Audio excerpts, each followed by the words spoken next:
بیمار کرنے والے، برباد کرنے والے، ہلاک کرنے والے اعمال کیا ہیں؟ ان میں سے پہلے عمل کا ذکر چل رہا تھا، یعنی لوگوں سے زیادہ ملنا جلنا، لوگوں کے ساتھ زیادہ راہو رسم رکھنا، خاص طور پر وہ لوگ جو خود دل کی بیماریوں میں خواہ شبہات ہیں یا شہوات ہیں ان میں مبتلا رہنا۔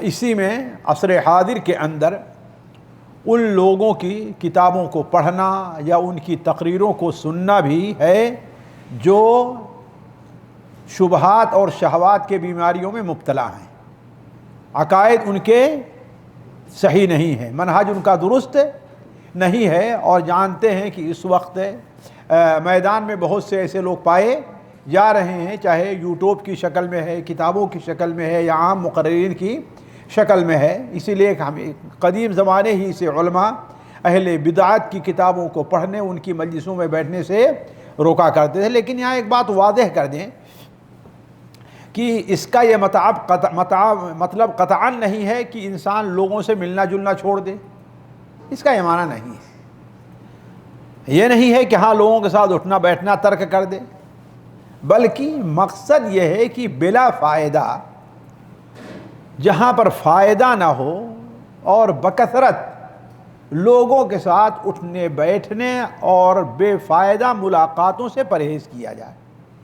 ورنہ اللہ تعالیٰ قرآن مجید میں ارشاد فرماتا ہے، لا خیر فی کثیر من نجواہم الا من امر بصدقۃ او معروف او اصلاح بین الناس ومن يفعل ذلك ابتغاء مرضات الله فسوف نؤتيه اجرا عظیما۔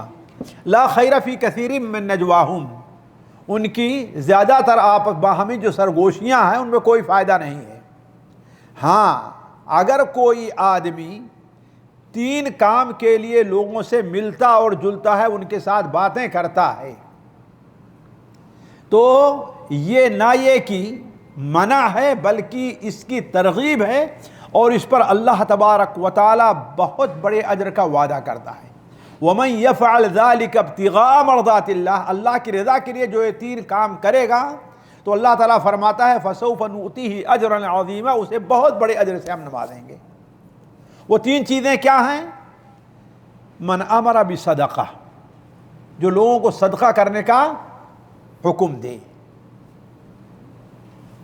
او معروف، یا لوگوں کو بھلائی کا حکم دے، خیر کے کام کا لوگوں کو حکم دے، او اصلاح بین الناس، یا لوگوں کے درمیان اصلاح کا کام کرے۔ تو اگر مقصد لوگوں کے ساتھ اٹھنے اور بیٹھنے کا نیت صحیح ہے، مقصد درست ہے، لوگوں کی اصلاح ہے، تو یہ لوگوں سے زیادہ ملنا جلنا یہ منع نہیں ہے۔ منع وہاں ہے جہاں کوئی فائدہ نہیں ہے، کوئی اس کا مقصد صرف بلا وجہ گپ شپ کے لیے، جو کہتے ہیں وقت گزارنے کے لیے لوگ بیٹھے ہیں۔ اب بعض لوگ دیکھیے ٹی وی کے اوپر، موبائل کے اوپر، یوٹیوب کے اوپر جو ہنسنے ہنسانے والی باتیں ہیں اس کو سننے کے لیے لوگ کیا گھنٹے 2 گھنٹے اپنا لگا دیا کرتے ہیں، اور کوئی اس کا فائدہ ہے نہیں۔ یہ چیز ہمارے دل کو بیمار کرنے والی ہیں۔ بلکہ اس سلسلے میں حضرت ابو ذر رضی اللہ تعالی عنہ نے ایک بڑی بہترین سی بات کہی ہے، حکمت کی بات ہے، اس کو آپ لوگ جو ہے سن لیں، نوٹ کر لیں۔ وہ بیان کرتے ہیں الوحدۃ، اور اس اثر کی سند کو حافظ ابن حجر کہتے ہیں یہ حسن ہے، صحیح درجے کی ہے۔ الوحدۃ خیر من الجلیس السوء، برے ساتھی سے بہتر یہ ہے کہ انسان اکیلے میں بیٹھا رہے۔ برے لوگوں کے ساتھ بیٹھنے سے بہتر ہے اکیلے میں بیٹھنا رہے، اور نیک آدمی کے ساتھ بیٹھنا تنہائی سے بہتر ہے۔ اگر کسی نیک آدمی کے ساتھ کیا ہے، وہ تنہائی سے بہتر ہے، اور بری بات کہنے سے بہتر ہے کہ انسان خاموش رہے، انسان خاموش رہے، اور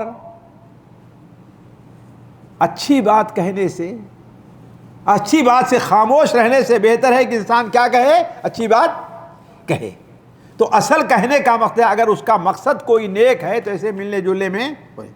دوسری چیز جو ہے، جو ہمارے دل کو بیمار کرنے والا جو دوسرا کام ہے، اور اللہ تعالیٰ محفوظ رکھے، ان میں بہت سے لوگ مبتلا ہیں، اور وہ ہے جسے عربی میں امانی امنیہ کہا گیا ہے، تمنا میں، ہم اپنی زبان میں کہیں آرزوؤں کے اندر انسان مشغول ہے، اس کی جو آرزو ہے اس کو پورا کرنے کے لیے پوری اس کی کوشش ہو رہی ہے، اور یہ دو قسم کی ہے، اس کی آرزو یا تمنا دو قسم کی ہے۔ ایک تو یہ ہے کہ انسان آخرت کے لیے تیاری نہ کرے، کوئی تیاری آخرت کے لیے نہیں کر رہا ہے، نہ نماز کا ذخیرہ اس کے پاس ہے، نہ دعوی اللہ کا ذخیرہ اس کے پاس ہے، نہ ہی لوگوں کے اوپر صدقہ کرنے کا ذخیرہ اس کے پاس موجود ہے، کوئی ایسا ذخیرہ نہیں ہے، اس کے باوجود دنیا کے کاموں میں اس قدر مشغول ہے کہ نہ پوچھئے، گناہوں میں ڈوبا ہوا ہے، اور کسی بھی گناہ سے پرہیز کرنے کی کوشش نہیں کرتا، اور پھر بھی اللہ تبارک و تعالی سے مغفرت کی امید لگائے ہوئے ہے کہ اللہ غفور الرحیم ہے۔ بہت سے لوگ ہیں گناہ کر رہے ہیں، نیکی کی طرف نہیں آتے، اللہ سے ڈرو، پھر بھائی اللہ غفور الرحیم ہے۔ یہ چیز جو ہے نا وہ بڑی خطرناک ہے۔ اس بات پر اللہ تبارک و تعالیٰ نے اہل کتاب کی مذمت کی ہے، اہل کتاب کی مذمت کی ہے۔ اللہ تعالیٰ فرماتا ہے وَمِنْهُمْ أُمِّيُّونَ لَا يَعْلَمُونَ الْكِتَابَ إِلَّا أَمَانِيَّ وَإِنْهُمْ إِلَّا يَظُنُّونَ، ان میں کچھ ان پڑھ لوگ بھی ہیں اہل کتاب میں، لا يعلمون الکتاب الا امانیہ، وہ کتاب کو صرف امانی کے طور پر جانتے ہیں۔ امانی کے دو ترجمہ کیا علماء نے، ایک ترجمہ صرف کتاب کی تلاوت جانتے، اس کا مفہوم کچھ نہیں سمجھتے، دوسرا معنی یہ ہے کہ صرف امید لگائے بیٹھے ہوئے ہیں کہ چونکہ ہم حضرت موسیٰ کی امت ہیں، ہم خیر امت ہیں، لہذا ہمیں معاف کر دے گا۔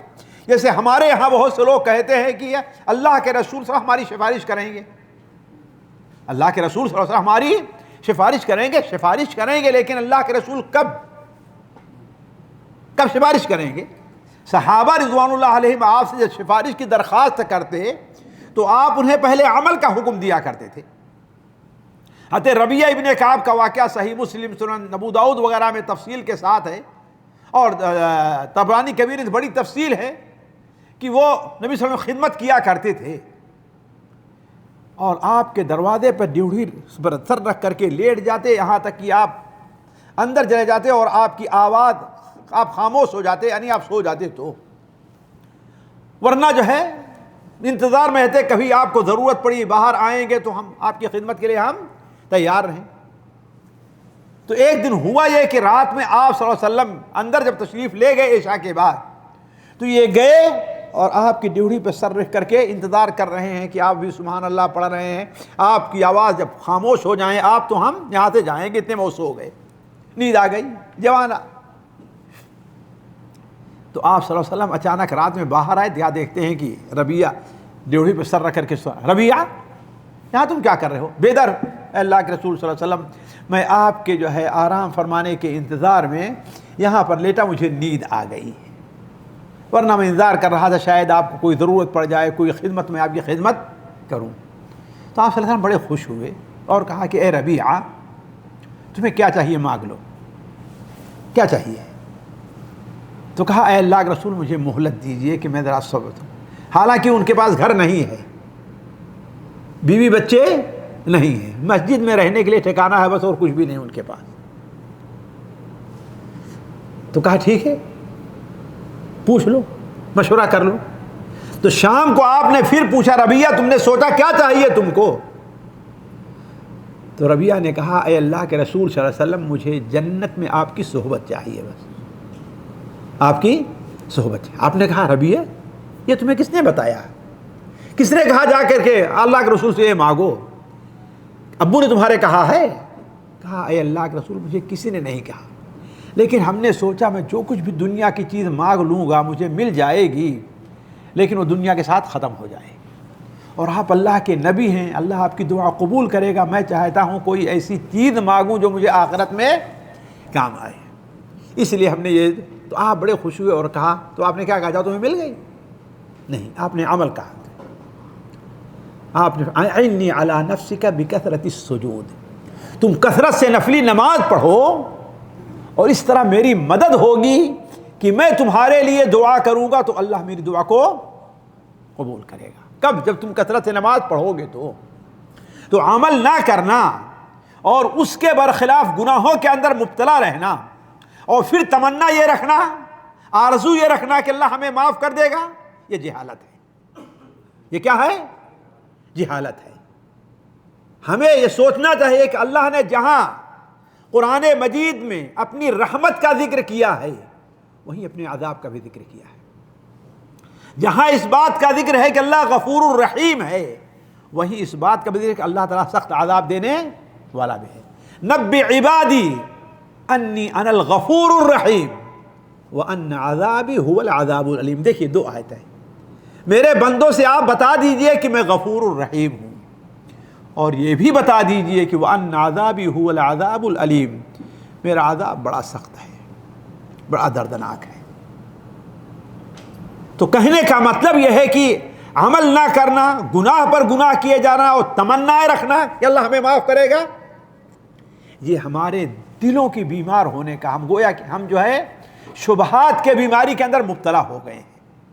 ہمارے دل میں یہ شبہ ہے کہ اللہ تعالیٰ جو ہے، ہمیں یقین نہیں ہے کہ اللہ تعالیٰ وہاں کیا دیکھتا ہے؟ عمل دیکھتا ہے نا، تمنا کوئی خاندان کوئی قبیلہ وہاں پر نہیں دیکھتا۔ تو کہنے کا مطلب یہ ہے کہ پہلی چیز، دوسری چیز کیا ہے؟ آرزویں، اور آرزو کی دو صورت ہے۔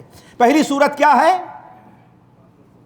عمل نہ کرنا، گناہ کرنا، آخرت تیاری نہ کرنا اور امید رکھنا کہ اللہ تعالیٰ اسے معاف کرے گا، اللہ کے رسول کی شفاعت نصیب ہوگی۔ اللہ تعالیٰ بڑے واضح طور پر لیس بامانیکم ولا امانی اہل الکتاب، ہمارے پاس تمنائیں نہیں چلتی ہیں، نہ تمہاری تمنا کسی کام آئے گی، تمہاری آرزویں کسی کام دے گی تم کو، اور نہ تمہارے اہل کتاب کی آرزویں کوئی کام آنے والی ہیں۔ من یعمل سوءا یجز بہ، سب سے پہلے نہ کیا ذکر فرمایا؟ من یعمل سوءا، جو برا عمل کرے گا اس کو اس کا بدلہ دیا جائے گا۔ من یعمل سوءا یجز بہ ولا یجد لہ من دون اللہ ولیا ولا نصیرا، اور وہاں قیامت کے دن اللہ تعالیٰ کے پاس اس کی کوئی مدد کرنے والا نہیں ہوگا۔ ومن یعمل من الصالحات من ذکر او انثی، اور نیک مرد ہے یا عورت جو نیک عمل کرے گا حالت ایمان میں، تو یہی وہ لوگ ہیں جو جنت میں داخل ہوں گے اور ان پر کوئی ظلم نہیں کیا جائے گا۔ ذرا غور کریں، یہاں پر اللہ تعالیٰ نے یہ فرمایا کہ تمہاری آرزویں، تمہاری تمنائیں اور اہل کتاب کی تمنائیں کوئی کام آنے والی نہیں ہیں، اور پھر اس کے بعد پہلے اپنے عذاب کا ذکر فرمایا، پھر اس کے بعد اپنی رحمت کا ذکر فرمایا۔ اللہ نے کیا فرمایا؟ من یعمل سوءا یجز بہ، جو برا عمل کرے گا اس کو اس کا بدلہ ملنے والا ہے۔ پھر بعد میں کہا ومن یعمل من الصالحات، جو نیک عمل کرے گا چاہے مرد ہے یا عورت حالت ایمان میں، اس کو اچھا بدلہ ملنے والا ہے۔ اور قرآن مجید میں دیکھیں کہ ساتھیوں، یہ صفت جو ہے وہ منافقین کی بیان کی، مومن کی نہیں بیان کی گئی۔ انسان کو جو لوگ گناہ پر گناہ کیے جا رہے ہیں اور امیدیں رکھے ہوئے ہیں کہ اللہ غفور الرحیم ہے، یہ صفت مومن کی نہیں قرآن مجید میں۔ کس کی صفت ہے یہ؟ منافقین کی۔ اور ایک سے زائد جگہ سورہ الحدید میں اللہ تعالیٰ ارشاد فرماتا ہے کہ جب وہ سخت گھڑی آئے گی ساتھیوں، جو حشر کے میدان کی مشکل سے مشکل ترین گھڑی ہو، اس لیے کہ حشر کے میدان میں بہت سے مراحل آنے والے ہیں، اور جنت اور جہنم دروازے پہ پہنچنے تک موت سے لے کر کے جتنے مرحلے آتے جائیں گے، ہر بعد والا مرحلہ پہلے مرحلے سے سخت ہے۔ سمجھ لیں آپ، ہر بعد والا مرحلہ پہلے مرحلے سے سخت ہے۔ قبر کے عذاب کا مرحلہ روح نکلنے کے مرحلے سے سخت ہے، اور حشر کے دن حاضری کا مرحلہ قبر کے عذاب کے مرحلے سے سخت ہے، اور حاضری کے بعد اللہ تعالیٰ کے سامنے پیش ہونے کا مرحلہ اس سے پہلے کے مرحلے سے سخت ہے، یہاں تک کہ انسان کہاں تک پہنچ جائے۔ اسی لیے تمام نیکیوں کے باوجود عموماً لوگ حشر کے میدان میں اس وقت تک ان کو اطمینان نہیں ہوگا جب تک وہ جنت میں پہنچ نہیں جائیں گے۔ اسی لیے ہم نے جہاں تک سمجھا ہے کوئی کسی کی سفارش نہیں کرے گا یہاں تک کہ وہ جنت میں قدم رکھ دے کہ اب مجھے اطمینان ہو گیا ہے، بس اب دوسرا کوئی سے یاد ہے ورنہ کوئی سے یاد نہیں آئے گا۔ اتنا سخت مرحلہ ہوگا۔ تو وہ مرحلہ جس اللہ تبارک و تعالی لوگوں کے درمیان نور تقسیم کرے گا، ایک مرحلہ آئے گا حشر کے میدان میں کہ بالکل اندھیرا اور تاریکی چھا جائے گی، بالکل تاریکی چھا جائے گی، اور اسی تاریکی میں اللہ تعالیٰ پل صراط کو پار کرنے کے لیے لوگوں میں نور تقسیم کرے گا، اور یہ نور ان کے عمل کے لحاظ سے ہوگا، جس کا جیسا عمل ہوگا اس کو ویسے ہی نور دیا جائے گا۔ تو جب مومنین کو نور تقسیم اب وہاں پر کوئی کافر نہیں رہ جائے گا، سارے کے سارے وہ جہنم میں چلے گئے رہے ہوں گے۔ صرف توحید چاہے اس میں سچے طور پر ہو یا جھوٹے طور پر ہو، سب وہی لوگ رہ جائیں گے۔ لہذا مومن بھی ہوں گے اور منافق بھی ہوں گے، کمزور ایمان والے بھی ہوں گے اور پختہ ایمان والے بھی وہاں پر ہوں گے۔ تو اللہ تعالیٰ ہر ایک کو نور تقسیم کرے گا، کسی کا نور بہت واضح ہوگا کہ دوڑتا ہوا نکل جائے، اور کسی کا نور ہلکا ہوگا کہ وہ ایسا بچا بچا کر کے چلے گا۔ آپ گاڑی سے سفر کر رہے ہو، رات میں اندھیری رات ہو، آپ کی گاڑی کا اگر روشنی لائٹ کیا ہے کمزور ہو تو یہ کتنا عمل کر کے آپ چلیں گے۔ تو نور عمل کے لحاظ سے تقسیم ہوگا، اور منافق جو ہوں گے ان کے پاس کوئی نور نہیں ہوگا، اس لیے کہ ان کا ایمان تھا ہی نہیں ان کے دل میں، اور ایمان نہیں تھا تو عمل کیا ہے تو کوئی عمل ان کا مقبول نہیں ہوگا، تو ان کے پاس کوئی نور نہیں ہوگا۔ تو جب مومنین جانے لگیں گے تو منافق کہیں گے ارے بھائی ہمیں بھی اپنے ساتھ لے کر کے چلو، ہم دنیا میں تمہارے ساتھ رہتے تھے نا، تو جب دنیا میں تمہارے ساتھ ہے تو یہاں بھی ہمیں اپنے ساتھ لے کر کے چلو۔ ینادونہم علم نکم معکم، آواز دیں گے او بھائی، او ساتھی، وہ فلاں صاحب، وہ فلاں صاحب، وہ فلاں صاحب، ینادونہم علم نکم معکم، کیا دنیا میں ہم تمہارے ساتھ نہیں تھے؟ تو ہمیں بھی اپنی روشنی میں لے کر کے چلو۔ تو مومنین کیا جواب دیں گے؟ قالوا بلا، جی ہاں دنیا میں ہمارے ساتھ تو تھے، لیکن فتنتم انفسکم، تم نے اپنے آپ کو دھوکے میں رکھا تھا، تم نے اپنے آپ کو، تم یہ سمجھتے تھے کہ ہاں اس طریقے سے اللہ ہمیں نجات دے دے گا، اللہ کی ہم کو مغفرت مل جائے گی، ولیکن فتنتم انفسکم وتربصتم، اور انتظار میں رہے، چلو قیامت کے دن تو اللہ تعالیٰ معاف کر ہی دے گا۔ وغرتکم الامانی، امیدوں اور تمناؤں نے تمہیں دھوکے میں رکھا تھا، امیدوں اور تمناؤں نے تمہیں دھوکے میں رکھا تھا، حتی جاء امر اللہ، یہاں تک کہ اب قیامت اللہ کا فیصلہ آ گیا ہے۔ وغرکم باللہ الغرور، اور اللہ کے بارے میں تمہیں شیطان نے دھوکے میں رکھا۔ اسی لیے ہم نے کہا شیطان کی پیروی بھی دل کی بیماری کا سبب ہے، وغرکم، یہ بھی غرور بھی دل کی ایک بیماری ہے۔ فَالْيَوْمَ لَا يَأْخُذُ مِنْكُمْ فِدْيَةً، اعلیٰ آخر تک کہنے کا مطلب یہ ہے کہ یہ صفت جو بیان کی گئی ہے وہ کیا؟ تمناؤں میں الجھا رہنا ہے، کس کی صفت ہے؟ منافقین کی ہے۔ اسی لیے وہ حدیث جو سنن ترمذی میں ہے، سند کے لحاظ سے ضعیف ہے، لیکن تمام علماء نے اسے قبول کیا ہے۔ بعض حدیثیں ایسی ہوتی ہیں سند کے لحاظ سے، لیکن معنی کے لحاظ سے کیا ہے؟ قرآن حدیث سے تائید، اس لیے اس کو قبول کرتے ہیں۔ الکیس من، شداد ابن اوس کی روایت سنن ترمذی میں، الکیس من دان نفسہ وعمل لما بعد الموت، عقل مند وہ انسان ہے جو اپنا محاسبہ رکھتا ہے، اپنے نفس کو اپنے کنٹرول میں رکھتا ہے، اس کا نفس غلط چیز دیکھنے کو کہتا ہے لیکن وہ کنٹرول کر لیتا ہے، اس کا نفس غلط کمائی جس میں پیسہ زیادہ ہے کہتا ہے لیکن اپنے آپ کو دانا نفسا. تو عقل مند وہ ہے جو اپنے نفس کو کنٹرول میں رکھے, اس کا محاسبہ کرے. وَعَمِلَ لِمَا بَعْدَ الْمَوْتِ, اور اس دن کی تیاری کرے جو موت کے بعد آنے والا دن ہے.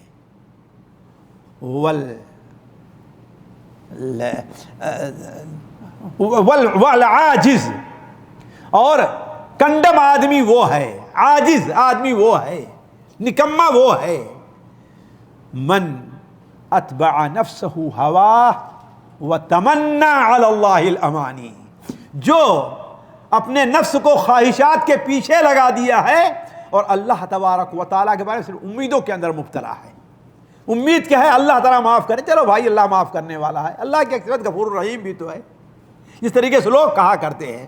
تو پہلا معنی یہ ہے کس کا؟ تمناؤں میں پڑھنے کا, جو انسان کے دل کو بیمار کرتے ہیں, وہ یہ ہے کہ انسان آخرت کے لیے تیاری نہ کرے, گناہ پر گناہ کرتا جائے اور اللہ سے امیدیں رکھے. دوسرا معنی اسی کے قریب ہے لیکن تھوڑا سا فرق ہے, سمجھے. انسان آخرت پر توجہ نہ دے, دین سیکھنے, دین پر عمل کرنے کی کوشش نہ کرے, اس کے برخلاف دنیا میں اعلیٰ منصب حاصل کرنے کے لیے, اعلیٰ ڈگری حاصل کرنے کے لیے, بڑی تجارت کرنے کے لیے, ایسی جو چیزیں ہیں اس کے اندر انسان اپنے آپ کو مشغول ہے, اسی کے لیے کوشش کر رہا ہے, حتیٰ کہ اسی کا گویا بندہ ہی بن کر کے ہے, دنیا کا بندہ بن کر کے ہے. مال کے لیے اسے غیر اللہ کو سجدہ کرنا پڑے, سجدہ بھی کر لیتا ہے. مال کے لیے اپنے سیٹھ اور کفیل کی بات میں جھوٹ بولنا پڑے, وہ جھوٹ بھی بول لیتا ہے. جو کچھ کرنا پڑے اسے کرنا ہے. اس کی بس اس کا جی کہتا ہے کہ ہاں بھائی میرے گھر, میری بلڈنگ ایسے 2 منزلہ 3 منزلہ بن جائے. اب اس کے لیے اسے چوری کرنا پڑے, جھوٹ بولنا پڑے, دھوکہ دینا پڑے, لوگوں کا مال قرض لے کر کے ہڑپ کر لینا پڑے, وہ کرنے کے لیے تیار رہا کرتا. اس کی ایک خواہش ہے, اس کو پورا کرنا چاہتا ہے, لیکن آخرت کے لیے کوئی کام نہیں. یہی چیز ہے جس کی ممانعت حدیث کے اندر بڑی سخت ہے, بلکہ حدیث میں, صحیح بخاری کی حدیث میں, اسے دنیا کا بندہ کہا گیا, اللہ کا بندہ نہیں کہا گیا. تعس عبد الدینار, تعس عبد الدرہم, تعس عبد الخمیسہ, تعس عبد الخمیلہ. ہلاک اور برباد ہوا وہ جو دینار کا بندہ ہے. یعنی کیا مطلب؟ پیسے ہی کو پوجتا ہے, وہ پیسے ہی کو پوج رہا ہے کہ وہ اسے پیسہ آنا چاہیے بس, چاہے جیسے آئے. اس کا سامان بکنا چاہیے, جھوٹ بول کر کے, دھوکہ دے کر, کیسے بھی ہونا چاہیے. بینک بیلنس اس کے پاس رہنا چاہیے. اسے وہ منصب حاصل کرنا ہے, وزیر بننا ہے اسے, چاہے اپنے مقابل کو قتل کروا ہی کر کے اسے جیتنا ہے. لیکن اسے پرہیز وہ نہیں, انسان نہیں کر رہا. اسے وزیر اعظم بننا ہے, چاہے 1 2 3 جتنے لوگوں کو انہیں قتل کردہ ہی نہ پڑے, اسے پرہیز اس سے نہیں ہے. دھوکہ دینا پڑے, جو کچھ بھی ہو. ایسے ہی لوگوں کی تردید کرتے اللہ تعالیٰ فرماتا ہے لا اقسم بهذا البلد وانت حل بهذا البلد ووالد وما ولد لقد خلقنا الانسان في كبد ايحسب ان لن يقدر عليه احد يقول اهلكت مالا لبدا. ہم نے کتنا مال خرچ کیا ہے, اتنا مال خرچ کر کے ہم نے یہ سیٹ جیتی ہے, ایسے معمولی تھوڑی ہے, جیت لی ہم نے. اتنا مال ہم نے خبا کیا, اتنی محنت کی ہے, تب ہم ایسے گاڑی کو خرید پائے ہیں. اَيَحْسَبُ أَن لَّمْ يَرَهُ أَحَدٌ, وہ نہیں جانتا کہ اللہ اس کو دیکھ رہا ہے. تو کہنے کا مطلب یہ ہے کہ دوسری صورت آرزوؤں میں پڑے رہنے کی ہے کہ انسان کی ایک آرزو ہے, اسے پورا کرنا ہے. اسے وہ کسی عورت سے شادی کرنا ہے, اسے حاصل ہونا ہے, چاہے اس کے لیے جو کچھ کرنا پڑے, اپنا دین ہی کو نہیں چھوڑ دینا پڑے, لیکن اسے وہ حاصل کرنا ہے. وہ ساتھیو, ماضی قریب کے اندر ایک شخص جو جزیروں کا مالک تھا, دنیا کے مالداروں میں تھا, اس نے امریکہ کے صدر کی بیوی سے شادی کی ہے صرف نام کے لیے کہ ہاں یہ ہوگا، امریکہ صدر کی بیوی سے ہم نے شادی کی ہے اس کے مرنے کے بعد، اور دونوں کے ساتھ جو عقدے، ان کے ساتھ عقد نکاح ہوئے، یہ طے تھا کہ دونوں ایک بستر پر نہیں سوئیں گے۔ کیا تھا؟ دونوں ایک بستر پر، ذرا سوچیں آپ، لیکن کیا تھی؟ ایک تمنا ہے، خواہش ہے کہ ہمیں وہ ملنا، اس کے لیے چاہے جو کچھ۔ تو ایسے بہت سے لوگ ہیں، ایک چیز کو ایک اپنا ایک مقصد بنا لیا، ہمیں وہ کام کرنا ہے، اور اسی کے پیچھے پڑے ہیں، حلال حرام سب کچھ کر رہے ہیں۔ یہی وہ لوگ ہیں۔ ایسے ہی لوگوں کا دل کیا ہوتا ہے؟ بیمار، بلکہ پھر مردہ ہو جایا کرتا ہے۔ بات ساتھیوں، بات بہت ہے لیکن آگے بڑھتے ہیں۔ تیسری چیز جو ہمارے دل کو مردہ کرتی ہے، غور سے سنیں گے، تیسری چیز غیر اللہ سے تعلق جوڑے رکھنا۔ اسی اوپر سے ملتی جلتی والی صورت ہے، غیر اللہ سے تعلق جوڑے رہنا۔ اس سے مراد کیا ہے؟ یعنی بندے کی محبت ہے، بندے کی چاہت، اس کی خواہشات غیر اللہ سے اس قدر جڑی ہوئی ہیں کہ اس کے لیے وہ انسان سب کچھ کر رہا ہے۔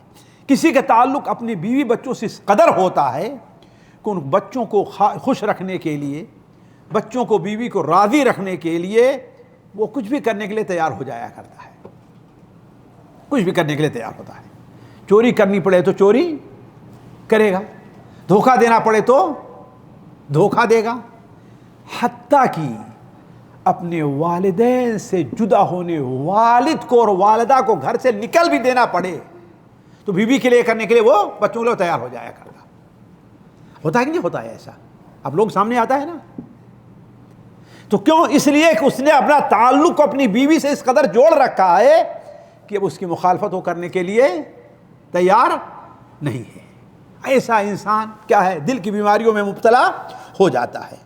کسی کا دل اپنی دکان سے، اپنی تجارت سے اس قدر جڑا رہا کرتا ہے کہ اللہ تعالیٰ کے ذکر کا اس کے پاس کوئی وقت نہیں ہوتا۔ وہ صبح سے شام تک دکان، رات گئے تک دکان پر رہے گا، لیکن جماعت سے پڑھنے کے لیے اس کے پاس وقت نہیں نکل پاتا ہے، اتنا جڑا رہا کرتا ہے۔ اسی طریقے سے کسی کا تعلق کسی عورت سے، اسے محبت کرنے لگا، اتنا جڑا رہتا ہے، کسی عورت کا تعلق کسی مرد سے اتنا جڑا رہتا ہے کہ اس کے لیے اپنے خاندان کو، حتیٰ کہ اپنے دین کو بھی چھوڑنے کے لیے تیار ہو جایا کرتا ہے۔ تو یہ چیز بھی انسان کے دل کو مردہ کر دیتی ہے۔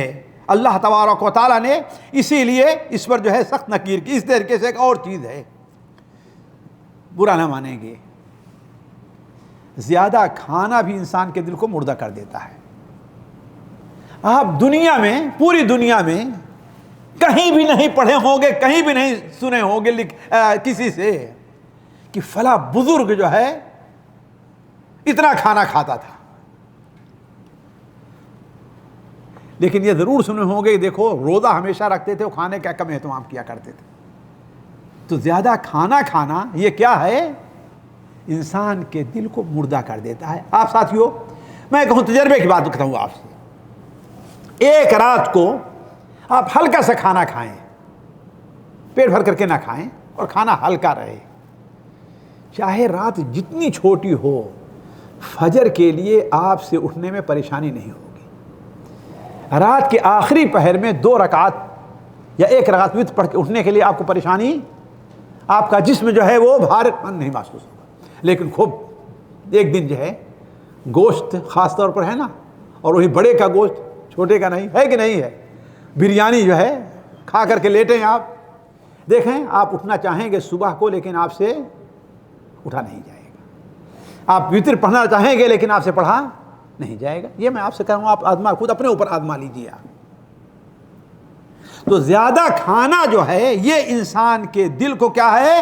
مردہ کر دیتا۔ اسی لیے اللہ تعالیٰ نے قرآن مجید میں ہمیں اور آپ کو کھانے میں اسراف سے کام لینے سے منع کیا ہے۔ یا بنی آدم خذوا زینتکم عند کل مسجد وکلوا واشربوا ولا تسرفوا، کھاؤ اور پیو، لیکن اسراف سے، یعنی زیادہ اتنا نہ کھا لو کہ بالکل آخری گلے تک رہے، اگر ڈکار آئے تو باہر چاول یا روٹی کا ٹکڑا باہر آ رہا ہے نا، پھر لوگ شکایت کریں کہ شیخ میرا روزہ ہوا کہ نہیں ہوا، مجھے ڈکار آئی اور آتی ہے نا، سوال آتے ہیں ایسے نا. جی ہاں، تو زیادہ کھانے سے اسلام نے کیا ہے منع کیا ہے، بلکہ وہ حدیث سنن ترمذی کے اندر ہے، ذرا آپ غور کریں، حضرت مقداد ماضی کرم بیان کرتے کہ اللہ کے رسول صلی اللہ علیہ وسلم ارشاد فرمایا ما ملأ آدمی وعاء شرا من بطنہ، انسان اپنے برتن کو بھر لیتا ہے کوئی بات نہیں، لیکن جتنا برا بھرنا اس کا اپنے پیٹ کو بھرنا ہے، اتنا برا کسی اور برتن کو بھرنا نہیں ہے. تو شریعت نے اسے کیا قرار دیا ہے؟ خوب پیٹ بھر کر کے کھانا، یہ کیا ہے؟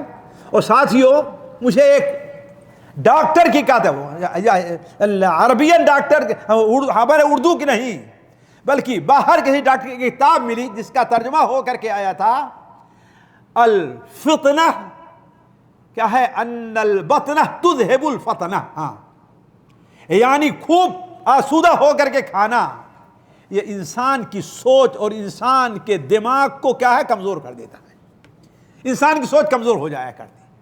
چاہتے ہو مجھ سے میرے ایک خاص ملنے والے، وہ ماشاءاللہ دیکھا کہ ایک بار کم سے کم تو 1.5 کنٹل کے رہے ہوں گے ماشاءاللہ، پھر دیکھتا ہوں تو تھوڑے دنوں میں بالکل ہلکے ہو گئے.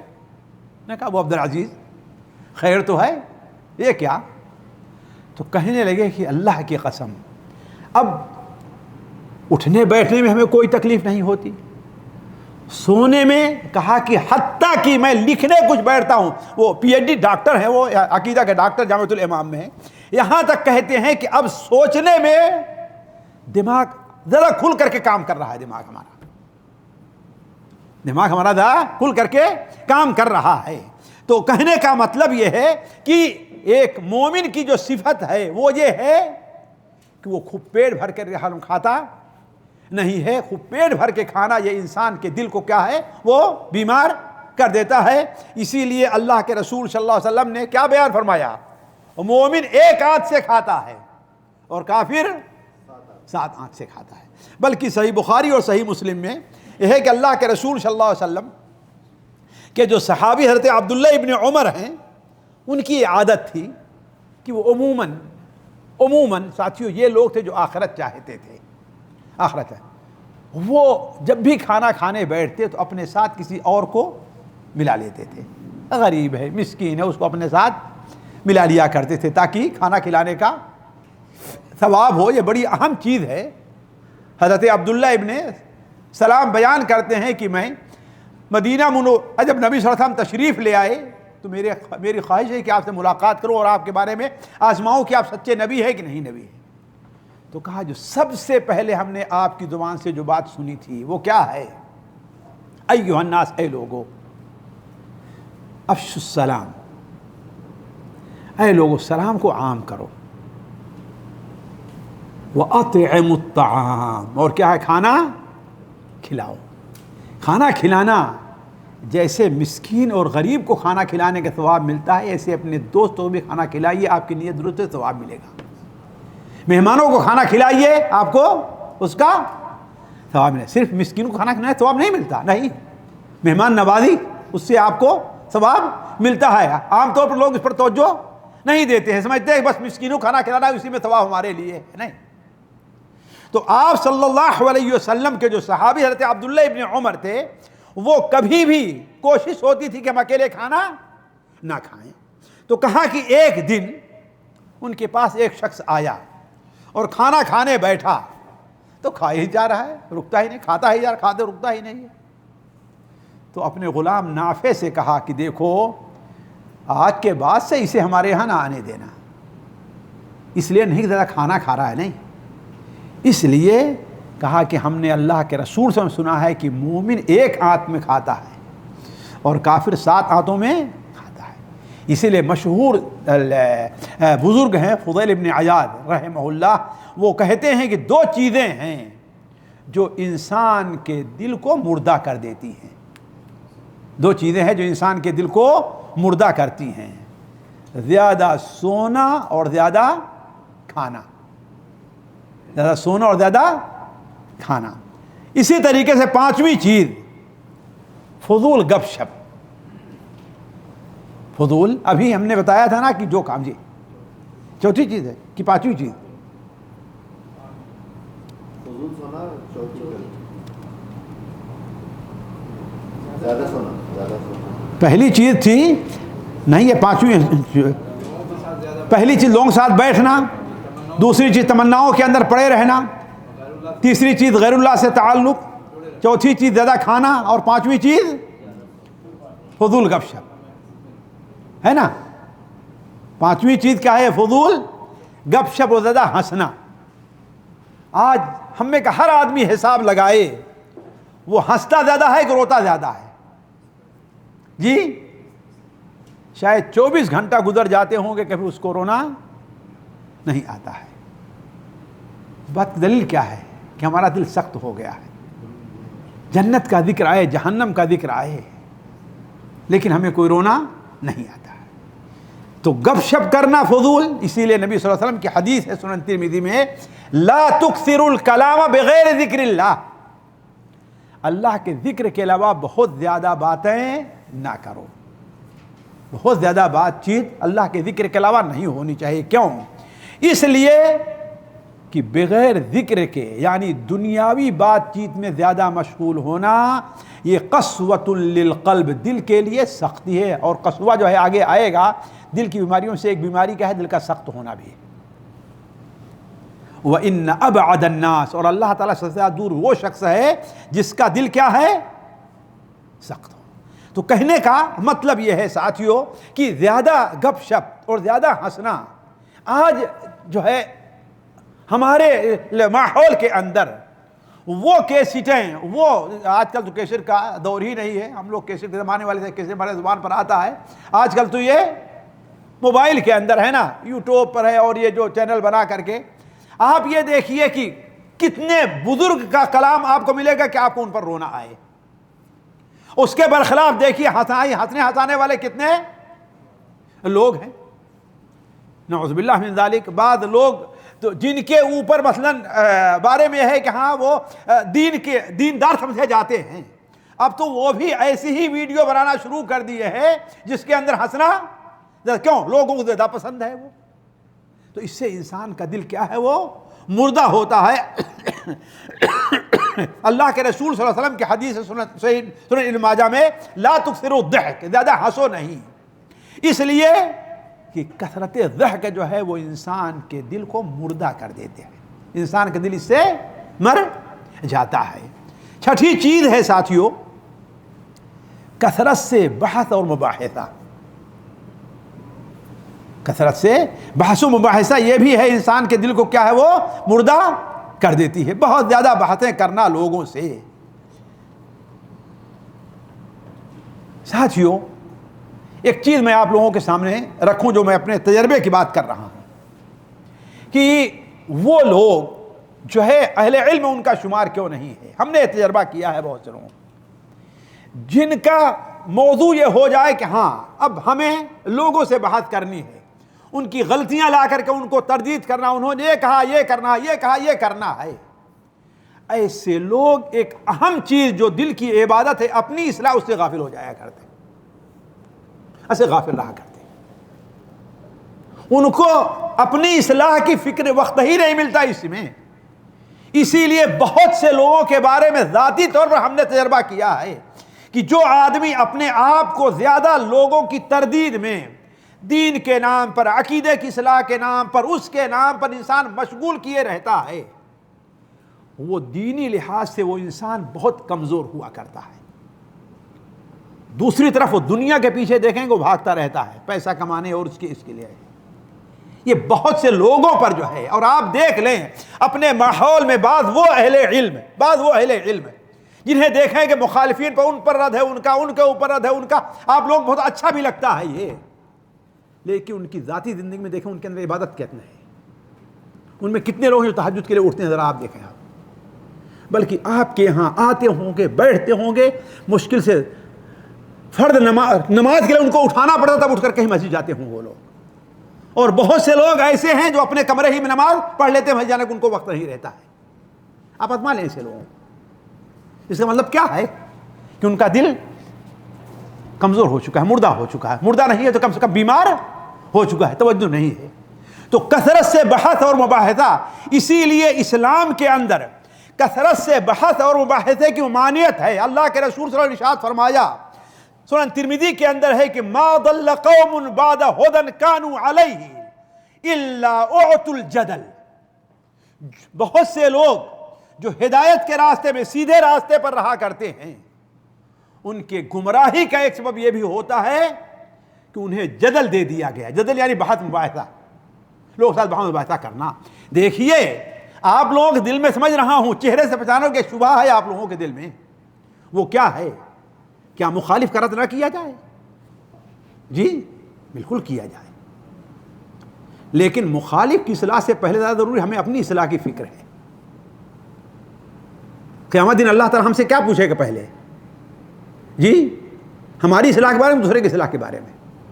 جی تو پہلے اپنی اصلاح کے بارے میں دوڑ دھوپ کیجئے, وہ رہے لیکن ایک حد میں رہے. اب یہ ہے کہ آپ کی پوری کوشش, بلکہ اگر کوئی اور موضوع دے دیا گیا ایسے لوگوں کو, میرے سامنے ایک بار ایک صاحب کو ایسا موضوع دے دیا گیا, ان کو 1 گھنٹے کا وقت دیا گیا, مشکل سے 40-45 منٹ میں بیٹھ گئے وہ, اور جبکہ درمیان میں ایسا موضوع کھینچ کر کے لائے ہیں جو ان کا اپنا موضوع مخالف پر رد کرنا ہے. یہ میں سمجھ رہا ہوں, بہت ایسے جانتا ہوں ایسے لوگ, اور وہی انہی کے بارے میں ہے کہ اسی علاقے میں دمام وغیرہ اور جیسے آئے جائیں اسی علاقے میں, کہ بلکہ بسا اوقات ہوٹل میں ٹھہرنا شرط لگاتے ہیں اور اسی میں نماز پڑھ رہے ہیں, اور سب اور ٹھہرے بھی ہو تو نماز جمع کر کے پڑھ رہے ہیں. نعوذ باللہ من ذلک, حاشا للہ. میں کسی کو تنقید نہیں کرتا, لیکن ایک بات یہ کہہ رہا ہوں کہ یہ چیز زیادہ بحث مباحثے کے اندر مشغول ہو جانا, زیادہ الجھنا اس کارے میں, اور اپنی اصلاح اور اپنی تربیت کو چھوڑ دینا, غافل ہو جانا, اس سے کیا ہوتا ہے انسان کا دل. بلکہ ایسے لوگ جو زیادہ اس میں الجھتے ہیں, بسا اوقات مخالف کی وہ غلطیاں پکڑتے ہیں جو غلطی نہیں رہا کرتی. اپنے آپ سمجھ لیا ہے لیکن وہ غلطی حقیقت میں نہیں ہے, وہ غلطی نہیں, سمجھ کے فیر ہے آپ کے. تو کہنے کا مطلب یہ ہے کثرت سے بحث و مباحثہ, یہ بھی چیز کیا ہے, اللہ کے رسول صلی اللہ علیہ وسلم نے اس سے منع فرمایا ہے. امام شافعی رحمہ اللہ کا مشہور قول ہے, جو مناظر رہے امام شافعی رحمہ اللہ. امام شافعی مناظر رہے ہیں, لیکن ان کے مناظرے کی کیفیت کیا تھی؟ وہ کہتے تھے اللہ کی قسم میں مناظرے سے پہلے اللہ تعالیٰ سے دعا کرتا ہوں کہ اے اللہ تعالیٰ اگر میرا مخالف جو ہے حق کے اوپر ہے تو اس کی زبان پر حق جاری کر دے اور میری ہار ہو جائے. آج ہماری کیفیت کیا ہے؟ مخالف کو خاموش کرنا ہے, چاہے ہم غلطی پر ہیں یا ہم, ہے بات صحیح کہ نہیں صحیح ہے, وہ خاموش ہونا چاہیے. تو امام شافعی رحمہ اللہ کہتے ہیں المراء فی العلم یقسی القلب ویؤرث الضغائن. دی علم کے بارے میں حجت سے کام لینا یہ دل کو سخت کر دیتا ہے, دل کو سخت کر دیتا ہے اور باہم کینہ کپٹ کو پیدا کرتا ہے. اسی لیے آپ جانتے ہیں کہ بسا اوقات حق پر ہونے کے باوجود بھی بحث مباحثہ کو چھوڑ دینا, مناظرہ کو چھوڑ دینا, یہ لائق ثواب ہے کہ نہیں لائق ثواب ہے؟ جی سنن ترمذی میں ہے تو امامہ کی حدیث ہے کہ اللہ کے رسول نے ارشاد فرمایا انا زعیم ببیت فی اہل الجنہ زعیم فی ربض الجنہ, میں جنت کے وسط میں ایک گھر کی ذمہ داری لیتا ہوں جو حق پر ہونے کے باوجود بحث مباحثہ کو ترک کر دے رہا ہے. دیکھیں کوئی فائدہ نہیں نکل رہا ہے, کوئی نتیجہ نہیں نکل رہا, ٹھیک ہے بھائی جاؤ تم ہی بڑے بنے رہو. تو علی کل حال کہنے کا مطلب یہ ہے کہ زیادہ انسان جو ہے بحث مباحثہ کرنا, اس سے انسان کا دل کیا ہے, وہ بیمار ہوتا ہے اور وہ مردہ ہو جاتا ہے. ایسے لوگوں کو اپنی اصلاح کی کم فکر رہتی ہے, دوسروں کی اصلاح کے پیچھے پڑ کر کے وہ اپنا نقصان کرتے رہتے ہیں. 7ویں چیز ہے, ابھی اس کا ذکر آ چکا ہے, وہ کیا ہے؟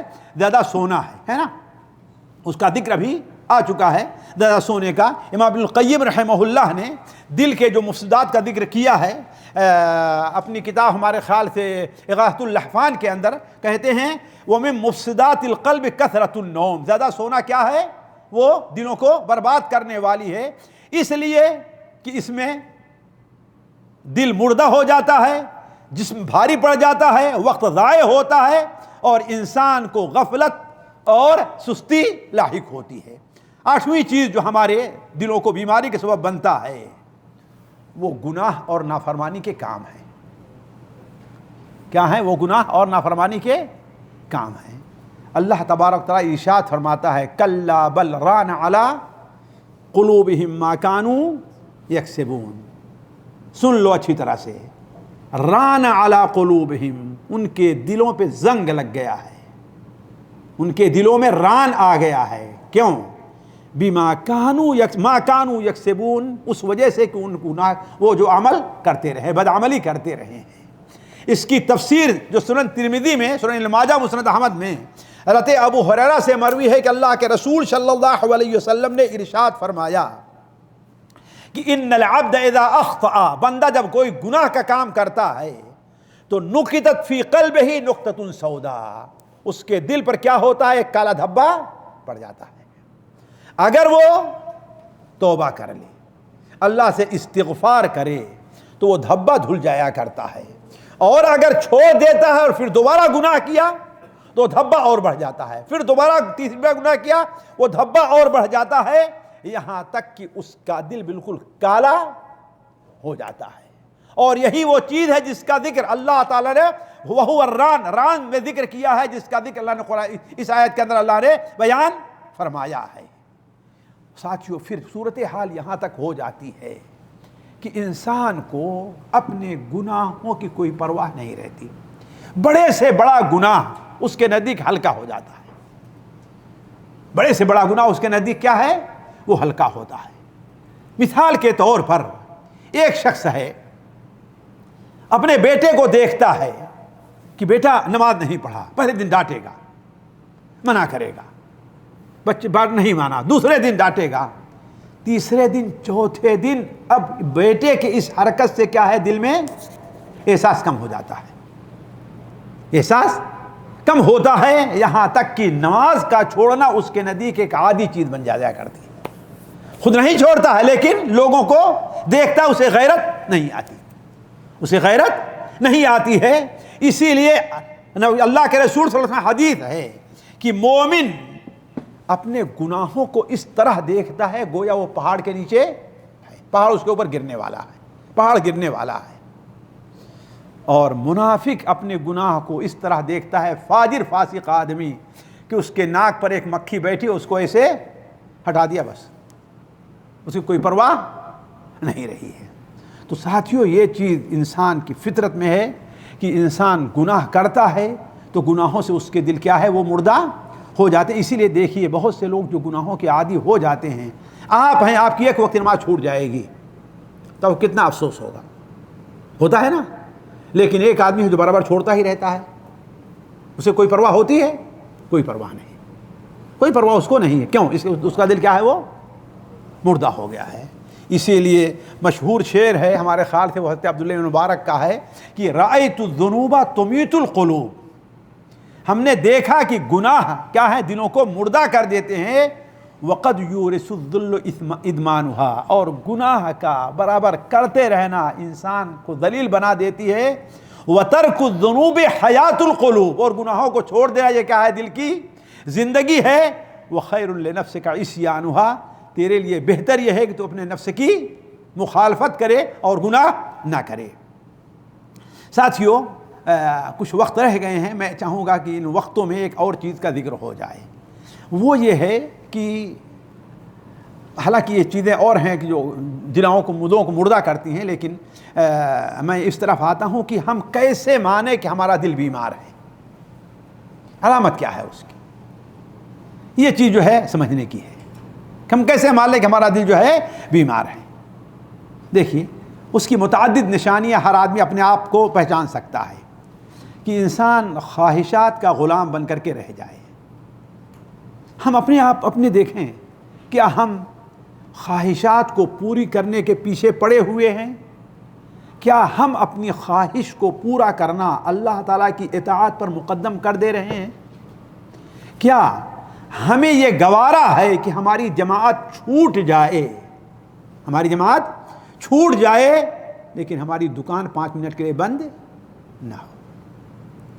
ہم ایسا کرتے ہیں کہ یہ نوکری ہے، ہمیں یہ کرنا ہے، اگرچہ ہمیں اس میں نماز پڑھنے کا موقع نہیں مل رہا ہے، لیکن ہم کس کو مقدم کر رہے ہیں؟ اس کو۔ تو انسان اپنی خواہشات کو، اپنی جو ضروریات ہیں اس کو مقدم کس پر کرے؟ اللہ کی اطاعت پر۔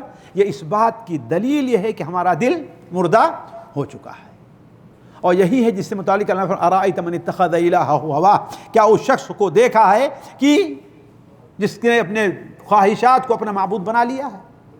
اسی لیے ساتھیوں دیکھیں، مومن کی یہ خواہش ہے، مومن کی یہ خواہش ہوتی ہے کہ وہ شخص جو ہے گناہ اور معصیت کے کاموں سے، بلکہ اس کی عادت نفرت کرتا ہے، اس کو مومن کو گناہ کے کام سے نفرت ہوتی ہے۔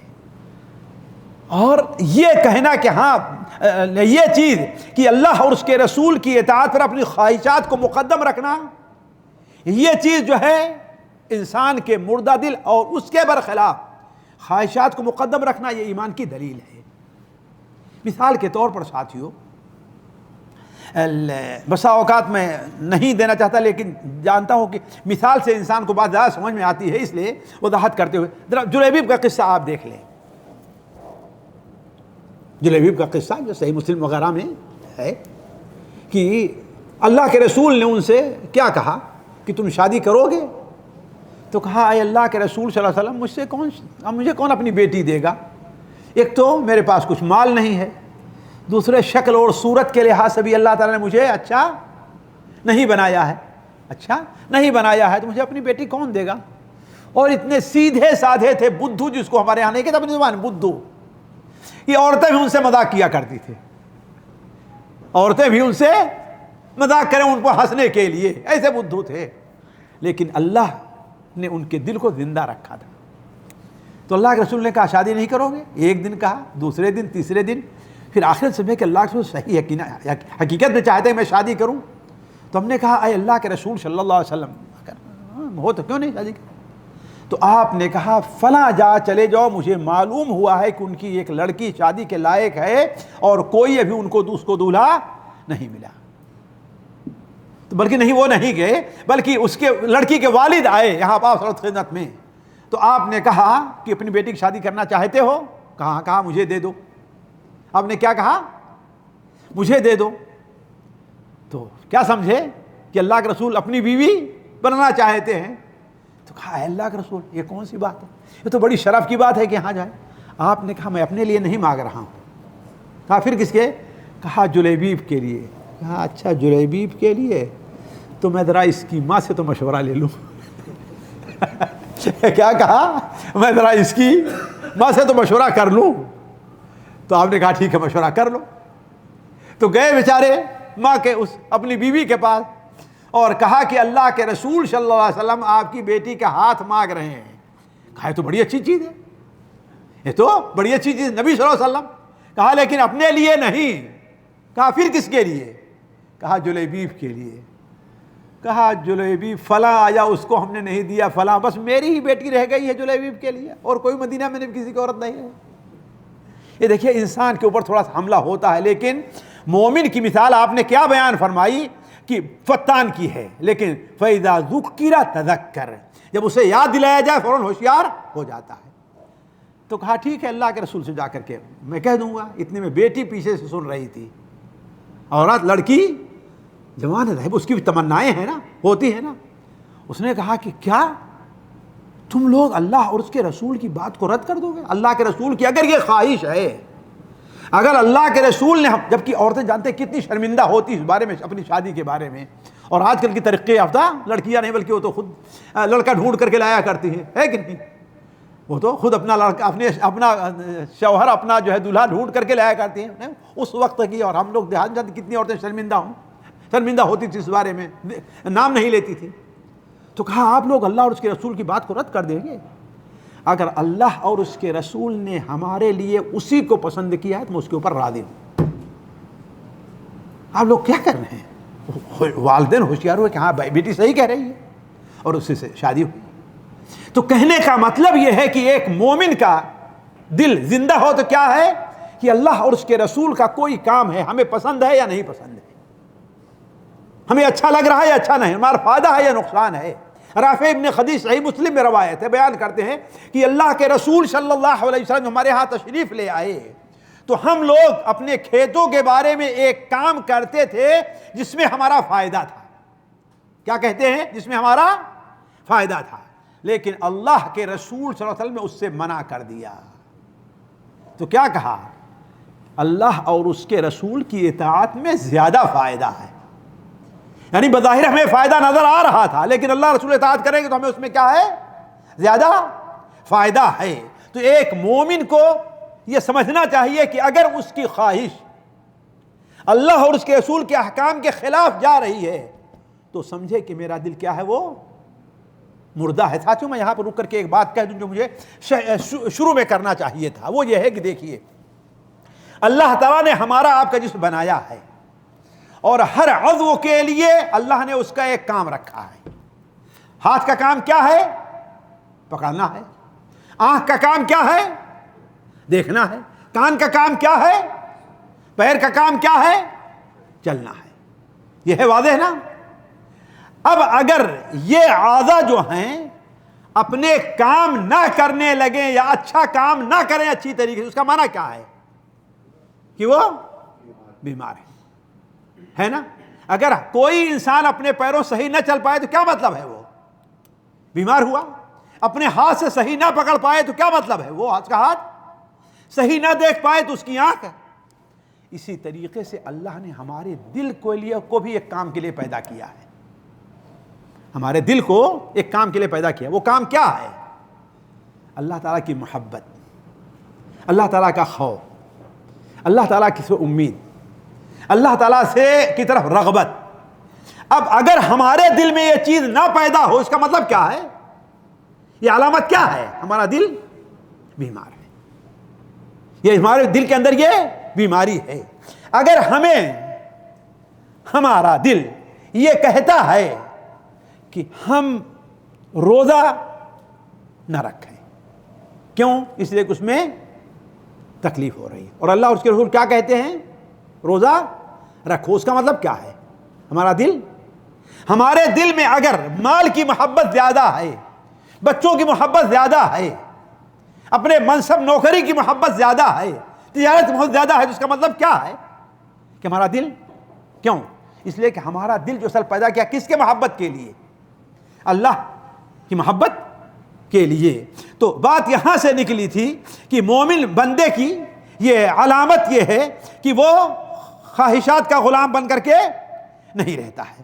دوسری چیز جو علامت ہے وہ یہ ہے کہ ہمارا دل گناہ کے کاموں کو پسند کرے اور گناہ کرنے سے ہمارے دل کے اندر کڑھن اور تکلیف محسوس نہ ہو۔ یہ اس بات کی علامت ہے کہ ہمارا دل کیا ہے؟ وہ بیمار ہے، ہمارا دل بیمار ہے۔ کیوں؟ جب گناہ سے اللہ ناراض ہوتا ہے تو ہمارے دل کو اس سے خوش ہونا چاہیے؟ خوش ہونا چاہیے؟ نہیں۔ تو یہ علامت اس بات کی ہے، اگر ہمارا دل گناہ کے کام سے خوش ہوتا ہے تو اس کا مطلب کیا ہے؟ کہ ہمارا دل کیا ہے؟ وہ بیمار ہے۔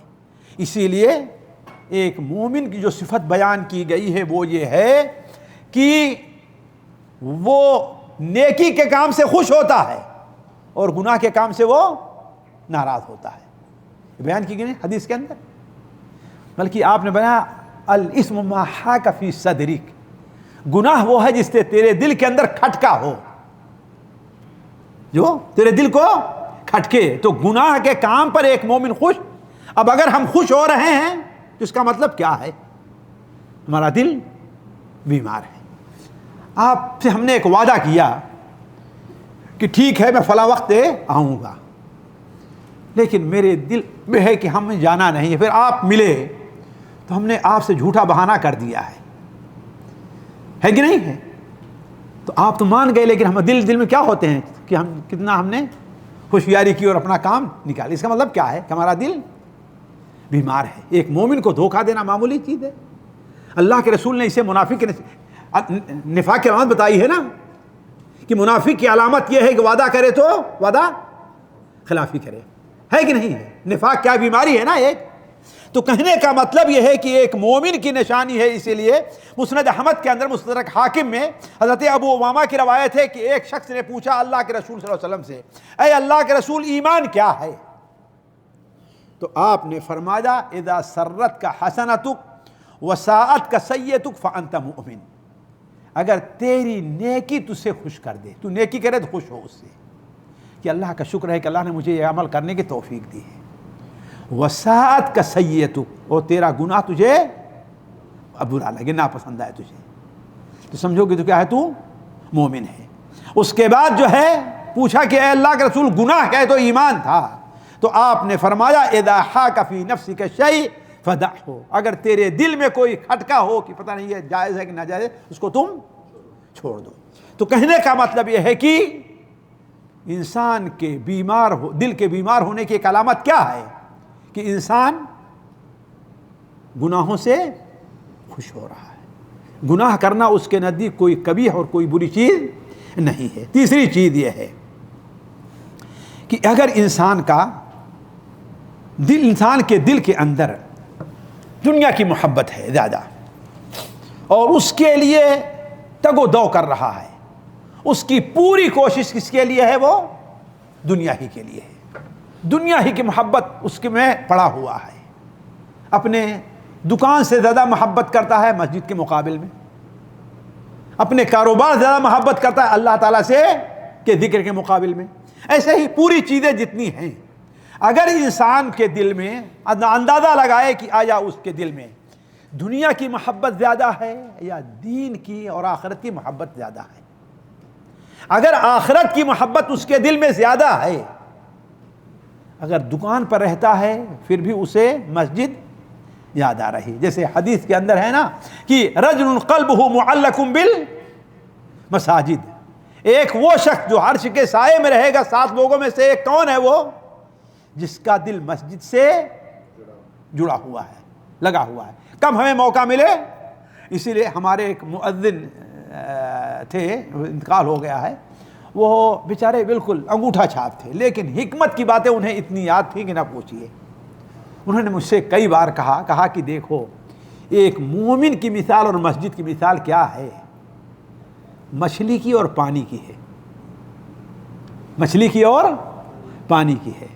کہا جب تک مچھلی کو باہر پانی سے نکال دو گے, جب تک وہ پانی میں نہیں آ جائے گی, وہ کیا ہے, وہ فڑفڑا بے چین رہے گی. ایسے ایک مومن کی مثال ہے کہ مسجد سے باہر گیا تو کیا اس کا دل بے چین رہا کرتا ہے. اور کہا منافق کی مثال اور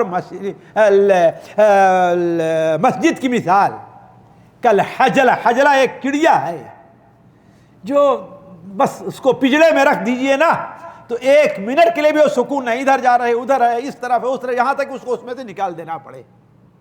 کہا ایسے ہی منافق مسجد میں آ نہیں جاتا ہے کہ اس نے نکلنے کی اس کو جلدی رہتی ہے. امام صاحب اگر 2 منٹ بھی لیٹ ہو گئے تو امام صاحب کی پھر خیر نہیں ہے نا.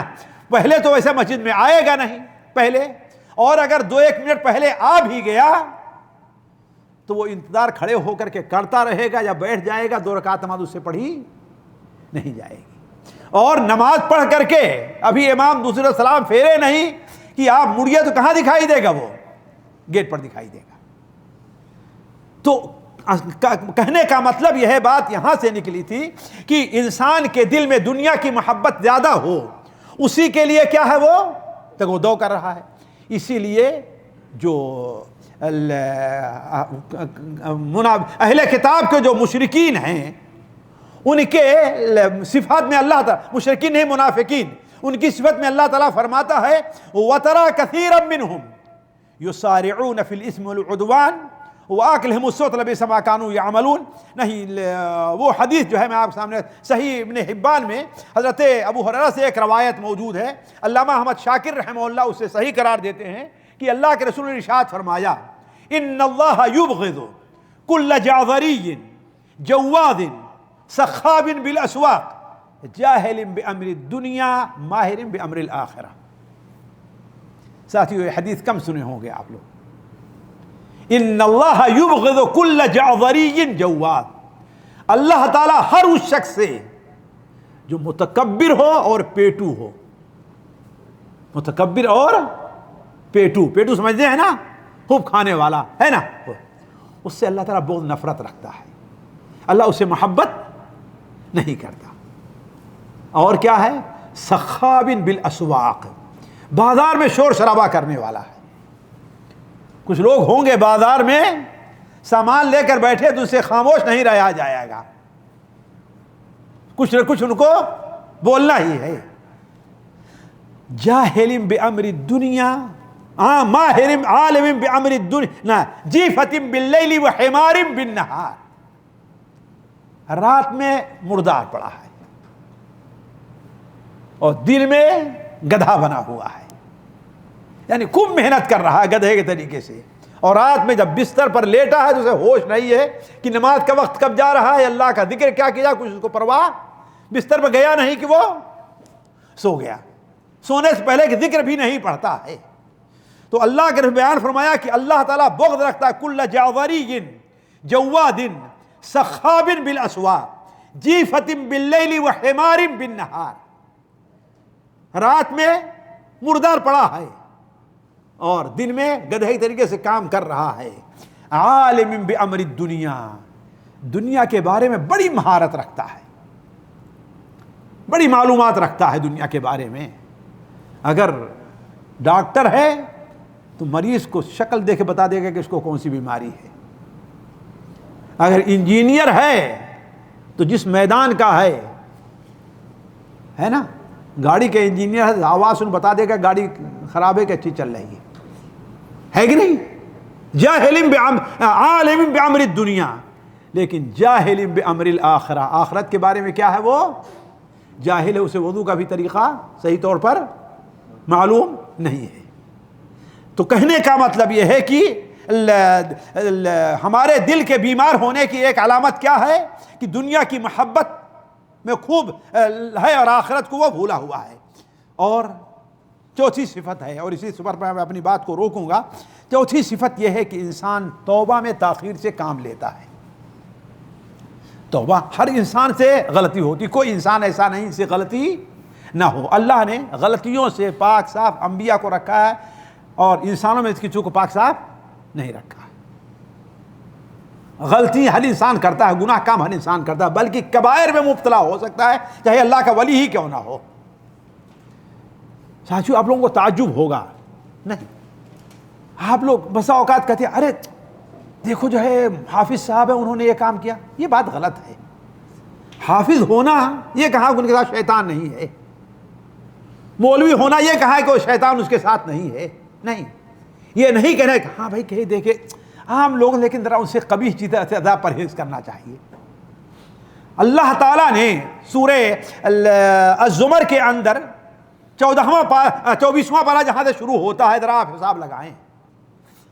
کسی کو یاد ہے من کذب علی اللہ وکذب بالصدق اذ جاءه الیس بجانب مثوى للکافرین والذی جاء بالصدق وصدق به اولئک هم المتقون.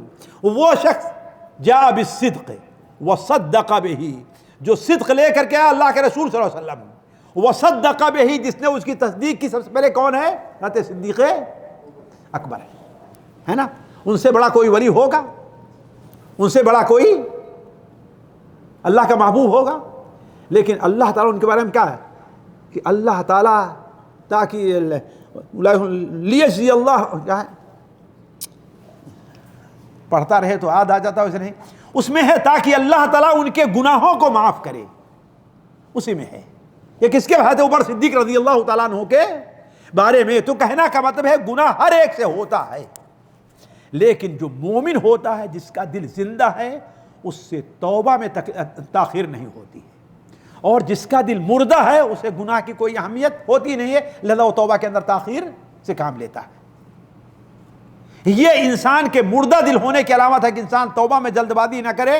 اسی لیے اللہ تعالیٰ فرماتا ہے انما التوبۃ علی اللہ الذین یعملون السوء بجہالۃ ثم یتوبون من قریب. توبہ حقیقت میں وہ لوگ کرنے والے ہیں جن سے نادانی میں گناہ ہو جائے، ثم یتوبون من قریب فاولئک یتوب اللہ علیہم، پھر وہ جلد ہی توبہ کر لیتے ہیں اور اللہ تعالیٰ ان کی توبہ کو قبول کرتا ہے۔ ساتھیو، توبہ میں تاخیر سے کام لینا یہ انسان کے لیے بسا اوقات سوء خاتمہ کا سبب بنتا ہے۔ بہت سے لوگ ہیں داڑھی نہیں رکھے، ارے ابھی تو جوان ہے نا، ابھی صاف جو کھردرے بال جو ہے اچھے نہیں لگتے ہیں، ہے نا، اور ماں بھی کہے کہ ارے بیٹا ابھی تو جوان ہو، رکھ لینا جب بوڑھے ہونا تو بال، داڑھی ابھی کون ضرورت ہے داڑھی، ابھی تمہاری شادی ہونی ہے کہ نہیں؟ شیخ صاحب آگے، اس کا مطلب کیا ہے کہ روک دیا جائے۔ ایک منٹ سے جی، تو توبہ میں تاخیر کرنا ہے نا، یہ کیا ہے، بسا اوقات انسان کے لیے برے خاتمے کا سبب بن سکتا ہے۔ اس لیے یہ نہیں کرنا چاہیے کہ ہاں بھائی چلو اچھا بعد میں کر لیں گے، بعد میں کر لیں گے۔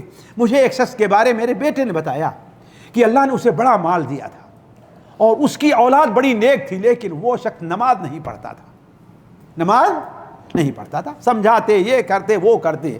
اس نے کہا ٹھیک ہے، اب میں جاتا ہوں عمرہ کرنے کے لیے، عمرہ کر کے آؤں گا تو اب نماز نہیں چھوڑوں گا میں۔ یہ انسان کی غلطی، شیطان کا دھوکہ ہوا کرتا ہے۔